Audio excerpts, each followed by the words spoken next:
ಮುಂಜಾನೆ ಶುಭೋದಯದೊಂದಿಗೆ ಮಾರ್ನಿಂಗ್ ಸಮಾಚಾರಕ್ಕೆ ಸ್ವಾಗತ. ನಾನು ಸಚಿನ್ ಹೆಮ್ಮಕ್ಕಿ. ಮೊದಲಿಗೆ ಈ ಕ್ಷಣದ ಹೆಡ್ಲೈನ್ಸ್.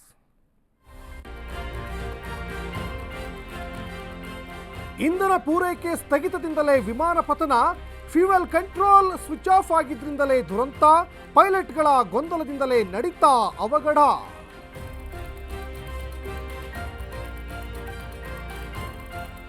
ಸಿದ್ದು 5 ವರ್ಷ ಸಿಎಂ ಎಂದ್ರು ಡಿಕೆಶಿ ಸೈಲೆಂಟ್, ಹೈಕಮಾಂಡ್ ನಂಬಿಕೆ ಕಳೆದುಕೊಂಡ್ರ ಡಿಸಿಎಂ, ಬಹಿರಂಗ ಹೇಳಿಕೆ ಕೊಡ್ತಾ ಇದ್ದವರು ಇದೀಗ ತಂಡ.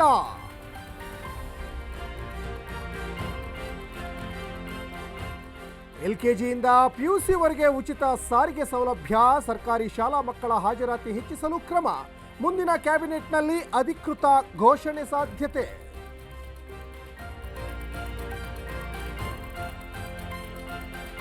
ಬೆಂಗಳೂರಲ್ಲಿ ಕಾಲ್ತುಳಿತಕ್ಕೆ 11 ಮಂದಿ ಸಾವು ಕೇಸ್, ಕೆಎಸ್ಸಿಎ ಡಿಎನ್ಎ ಗುಪ್ತಚರ ಇಲಾಖೆ ವಿರುದ್ಧ ಕ್ರಮಕ್ಕೆ ಶಿಫಾರಸು, ಸಿಎಂಗೆ ವರದಿ ಸಲ್ಲಿಸಿದ ಜಸ್ಟಿಸ್ ಕುನ್ಹಾ ತಂಡ.